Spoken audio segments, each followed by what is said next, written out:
සුබ දවසක් ඔයාලා හැමෝටම. අද වීඩියෝ එකෙන් සුපර් සොෆ්ට් එකට චොක්ලට් කප් කේක් හදන විදිය බලමු.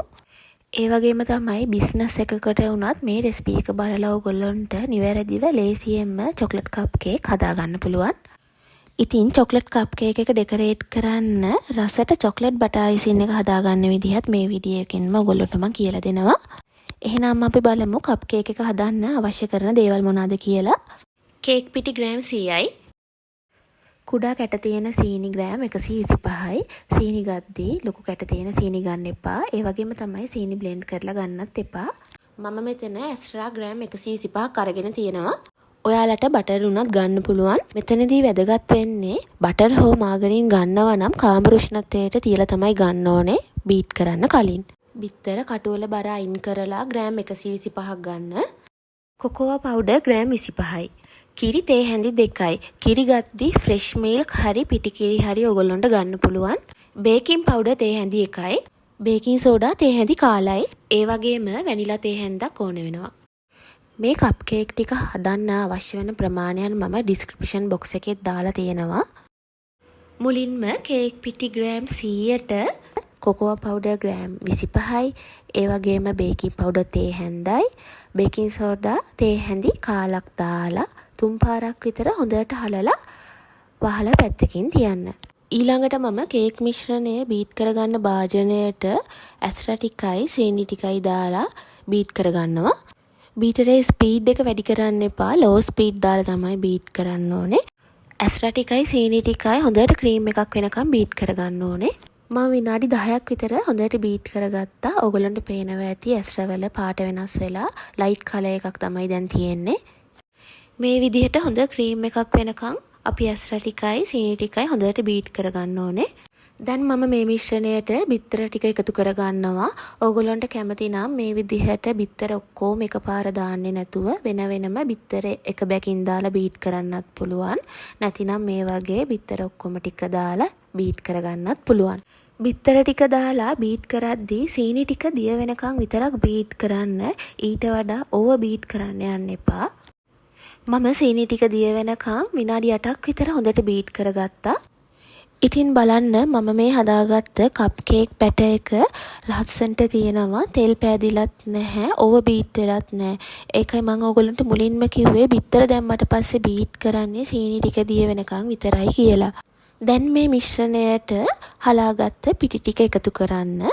ඊට පස්සේ වැනිලා කිරි ටිකත් එකතු කරන්න මේ මිශ්‍රණයටම. සමා වෙන්න මම වැනිලා එකතු කරන කොටස වීඩියෝ වෙලා නැහැ. පිටි ටික එකතු කරාට පස්සේ මේ විදිහට ස්පැචුලා එකෙන් හරි හැන්දෙන් හරි ෆෝල්ඩ් කරන්න ඕනේ. ඒ කියන්නේ අපි පිටි මිශ්‍රණය පෙරලනවා කියන එක තමයි කරන්න ඕනේ. අර අපි හොදි හැඳි ගන්නවා වගේ වටේට හැඳි ගන්න එපා. ෆෝල්ඩ් කරන්න තමයි ඕනේ. පිටි මිශ්‍රණය හොඳට ස්පැචුලා එකෙන් කලවම් කරාට පස්සේ විනාඩියක් විතර මම බීට් කරගන්නවා. ඔයාලට කැමති නම් බීට් කරගන්නේ නැතුව ඉන්නත් පුළුවන්.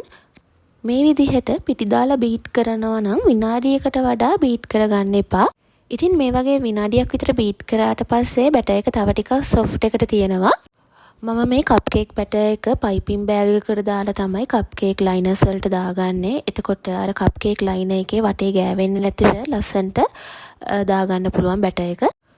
කප් කේක් ලයිනර් එකට කේක් බැටර් එක දාද්දී 4න් 3කට වෙන්න කේක් බැටර් එක දාගන්න ඕනේ. ඒ කියන්නේ ලයිනර් එකේ 4න් 3ක් පිරෙන්නම තමයි කේක් බැටර් එක දාගන්න ඕනේ.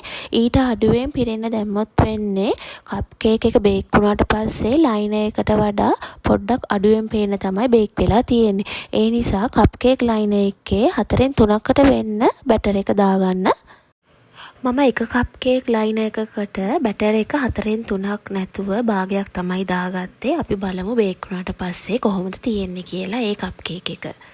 කේක් බැටර් එක දාගත්තට පස්සේ 3 පාරක් විතර ටැප් කරන්න. එයා බබල්ස් තියෙනවා නම් ඒව නැති වෙන්න. අංශයක 180ට විනාඩි 20-25 අතර බේක් කරගන්න ඕනේ. මට මේ කප් කේක් ටික බේක් වෙන්න හරියටම විනාඩි 25ක් ගියා. ඔයගොල්ලන්ට පේනවා ඇති කප් කේක් එක හොඳ ගානට බේක් වෙලා තියෙනවා. ඒ වගේම තමයි ලස්සනට බේක් වෙලා තියෙනවා. ඒ වගේම තමයි බැටර් එක අපි 4න් 3ක් දැම්ම නිසා කප් කේක් ලයිනර් එකෙන් පිටතට ඇවිල්ලා නැහැ. කේක් එක බේක් වුණාට පස්සේ ඉතින් මේ තියෙන්නේ කප් කේක් ලයින් එකට 4න් 3ක් නැතුව භාගයක් දාලා බේක් කරගත්ත කප් කේක් එක. ඔයාලට වෙනස පේනව නේද? අනිත් කප් කේක් එක වගේ නෙමෙයි මේ කප් කේක් එකේ ලයින් එක ගාවටම බේක් වෙලා ඇවිල්ලා නැහැ. ඒ නිසා තමයි අපි 4න් 3කට වෙන්න බැටර් එක දාගන්න ඕනේ. එතකොට අපිට ලස්සනට බේක් කරගන්න පුළුවන්. අපි කප් කේක් ලයින් එක අයින් කරලා බලමු කප් කේක් එක ඇතුළේ තියෙන්නේ කොහොමද කියලා. ඔයගොල්ලන්ට පේනවා ඇති කප් කේක් එක හොඳට බේක් වෙලා තියෙන්නේ. දෙපැත්ත කර වෙලා නැහැ. ඒ වගේම තමයි හොඳ ස්පොන්ජ් ගතියට තියෙනවා. හොඳ සොෆ්ට් එකට තියෙනවා. ඔයගොල්ලන්ට පේනවනේ මේ බලන්නකෝ ඔන්න මම දෙකට කඩලා පෙන්නන්නම් දැන් ඇතුළේ තියෙන විදිහ. ඔයාලට පේනවා ඇති හරිම සොෆ්ට් එකට තියෙනවා. පොඩ්ඩක්වත් වේලුණු ගතියක් නැහැ. හොඳ තෙත ගතියට තියෙනවා. නිවැරදි රෙසිපි එකකට කප් කේක් හැදුවොත් මේ වගේ ලස්සනට කප් කේක් ටික ඔයාලටත් හදාගන්න පුළුවන්. මම ඔයගොල්ලන්ට පොඩි ටිප් එකක් කියන්නම්. කප් කේක් ටික oven එකෙන් එළියට ගත්ත ගමන් මේ විදිහටම කේක් ට්‍රේ එකේ කප් කේක් ටික තියන්න එපා. කප් කේක් ටික මේ කප් කේක් ට්‍රේ එකෙන් අයින් කරන්න. අයින් කරන්නේ නැතුව මෙහෙම තිබ්බොත් වෙන්නේ කප් කේක් එක ඇකිලෙන්න බලනවා ටික වෙලාවකින්.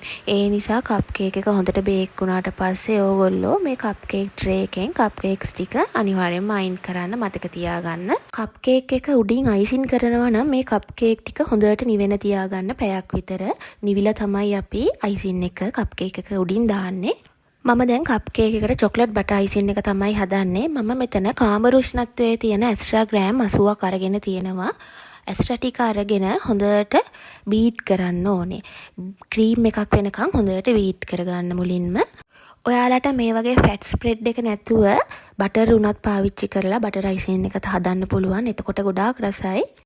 මම දැන් හොඳට ඇස්ට්‍රා ටික බීට් කරගත්තා. ඔයගොල්ලන්ට පේනවා ඇති දැන් මේ මිශ්‍රණය හොඳ ක්‍රීම් එකක් වගේ තියෙනවා. මෙන්න මේ මට්ටමට එනකන් අපි හොඳට බීට් කරගන්න ඕනේ. රවල පාට වෙනස් වෙලා ලා පාටක් තමයි දැන් තියෙන්නේ. හොඳට ඇස්ට්‍රා ටික බීට් කරගත්තට පස්සේ මම අයිසින් සුගර් ග්‍රෑම් 240ක් එකතු කරනවා. අයිසින් සුගර් හොඳට හලලා ගන්න. කැට කැට තියෙද්දි දාන්න එපා. එතකොට බටර් අයිසින් එක අපිට හරියට හදාගන්න බෑ. ඔයාලා මේ වගේ ෆැට් ස්ප්‍රෙඩ් එකකින් හරි මාගරින් එකකින් හරි බටර් අයිසින් එක හදනවා නම් ඔයාලා අයිසින් එක හදා ගන්න ඕනේ 1:3 අනුපාතය. ඒ කියන්නේ ඔයාලා ඇස්ට්‍රා හරි එහෙම නැත්නම් වෙනත් මොකක් හරි මාගරින් වර්ගයක් ග්‍රෑම් 100 ගානේ ගත්තොත් අයිසින් සුගර් දාන්න ඕනේ ග්‍රෑම් 300යි. ඒ වගේම තමයි ඔයගොල්ලෝ බටර් පාවිච්චි කරලා මේ බටර් අයිසින් එක හදනවා නම් බටර් ග්‍රෑම් ගත්තොත් අයිසින් සුගර් ග්‍රෑම් 200යි. ඒ කියන්නේ 1:2 අනුපාතයට තමයි අයිසින් එක හදා ගන්න ඕනේ. දැන් මම ඒකටම කොකෝවා පවුඩර් තේ හැඳි 2ක් විතර එකතු කරනවා. ඔයාලට අවශ්‍ය පාට එනකන් කොකෝවා පවුඩර් එකතු කරන්න පුළුවන් අඩු වැඩි වශයෙන්. මම අද මේ චොක්ලට් බටර් අයිසින් එකට වැනිලා ඒ වගේම කිරි එකතු කරන්නේ නැහැ. මොකද ඔයගොල්ලෝ කේක් බිස්නස් එකකට කරනවා නම් කිරි හෝ වැනිලා එකතු කරන්න එපා. එහෙම වුණොත් මේ අයිසින් එක දිය වෙන්න බලනවා. ඔයගොල්ලෝ ගෙදර පාවිච්චියට නම් කිරි හරි වැනිලා හරි එකතු කරාට කමක් නැහැ. ඕගොල්ලන්ට මේ වගේ කොකෝවා පවුඩර් එකතු කරද්දී අතට ටිකක් හරි තද ගතියක් දැනුණොත් විතරක් වැනිලා තේ හැඳි භාගයක් විතර එකතු කරන්න. වැඩි කරගන්න එපා. මම මේ කප් කේක් එක ඩෙකරේට් කරන්නේ 1E කියන නොසල් එක දාලා. කප් කේක් එක ඩෙකරේට් කරද්දී කප් කේක් එක මැදින් මේ විදිහට මුලින්ම පයිපින් බෑග් එක තියලා ඒ වටේට තමයි අපි පයිපින් බෑග් එක අරන් යන්න ඕනේ. එතකොට ලස්සනට ඩෙකරේට් කරන්න පුළුවන් මේ ඩිසයින් එක. මම තව එකක් කරන හැටි ඔයගොල්ලන්ට පෙන්නන්නම්. මේ බලන්න. නොසල් එක කප් කේක් එක මැදින් තියලා තමයි ඒ වටේට අයිසින් එක අරන් යන්න ඕනේ. ඉතින් අපි කප් කේක් එකට දාන ෆ්‍රොස්ටින් එක හරියට හදාගත්තම මේ විදිහට කඩතොළු නැතුව ලස්සනට අපිට පයිප් කරගන්න පුළුවන් කප් කේක් එකේ. මේ කප් කේක් එක හදලා ඕගොල්ලන්ට ඕන දුරකට වුණත් ඩෙලිවරි කරන්න පුළුවන්. කප් කේක් එක අරන් යන්න පුළුවන්. ෆ්‍රිජ් එකේ දාන්න අවශ්‍ය නැහැ. මොකද අයිසින් එක දිය වෙන්නේ නැහැ. හරි පදමට හදාගත්ත නිසා. දැන් මම 1M කියන නොසල් එකෙන් ඩෙකරේට් කරලා පෙන්නන්නම් කප් කේක් එක කොහොමද දෙන්නේ කියලා. මම කලින් වැනිලා කප් කේක් හදන වීඩියෝ එකෙත් මේ 1M නොසල් එකෙන් කොහොමද ලස්සන ඩෙකරේට් කරන විදිහ ඔයගොල්ලන්ට කියලා දීලා තියෙනවා. රෝස මලක් වගේ ලස්සනට පයිප් කරගන්න පුළුවන් 1M. එහෙම නැත්නම් 2D නොසල් වලින්. මුලින්ම කප් කේක් එක මැදට නොසල් එක තියලා මැද එක වටයක් කරකවන්න. ඊට පස්සේ ආපහු වටයක් හිමීට ලස්සනට කරකවන්න පුළුවන්. මම ඔයගොල්ලන්ට තව එකක් ඩෙකරේට් කරන හැටි පෙන්නන්නම්. මේ බලන්න ලස්සනට අපිට මල පයිප් කරගන්න පුළුවන්. අත හිමීට කරකෙව්වම ඉතින් මම අද මේ දුන්න ප්‍රමාණවල් වලින් ඕගොල්ලන්ට කප් කේක් 15ක් හදාගන්න පුළුවන්. මේ අයිසින් වලිනුත් කප් කේක් 15ම ඩෙකරේට් කරගන්න පුළුවන් අයිසින් ප්‍රමාණය හොඳටම ප්‍රමාණවත්. ඉතින් මේ කප් කේක් එක හදද්දී ඔයාලට මොනවා හරි ගැටලු තියෙනවා නම් මේ අයිසින් එක හදද්දී මොනවා හරි ඕනම ප්‍රශ්නයක් තියෙනවා නම් කමෙන්ට් සෙක්ෂන් එකේ කමෙන්ට් කරන්න. ඉතින් මේ වගේ තවත් රසවත් වීඩියෝස් බලන්න මගේ channel එක subscribe කරන්න, like කරන්න අමතක කරන්න එපා. මේ තියෙන ඉති වෙඩින් මාසය නිසා මම ඊළඟට වෙඩින් කේක් හදන හැටි තමයි ඔයගොල්ලන්ට කියලා දෙන්නේ. අපි එහෙනම් ඒ රෙසිපි වලින් ඉක්මනින්ම හමු වෙමු. ඔයාලා හැමෝටම සුබ දවසක්.